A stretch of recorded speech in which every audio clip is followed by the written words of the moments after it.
लक लक लक. काय यार.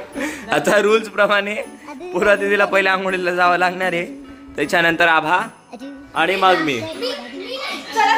नाही नाही ते सो आता जो आम्ही आता व्हिडिओ काढला त्याचं बॅक स्टोरी अशी आहे की आंघोळीला पहिले कोण जाईल ह्याचा सगळा वाद चालू होता. मग आम्ही फायनली डिसाईड केलं की आम्ही ट्रीट्स बनवू. ठीक आहे, पण हे मलाही माहित नव्हतं बरं का. आरुष आणि आबू इतक्या गाऊ आहे, त्यांनी मला काय केलं, पहिले 2-3 सगळे चीट्स दाखवून दिले, जेवढे पण चीट्स बनवले तेवढं. त्यांनी नंतर काय केलं, हा आहे आबूचा काय बोलतात इरेजेबल पेन. ठीक आहे, आता आबू ना डेमो दाखवेल आपल्याला.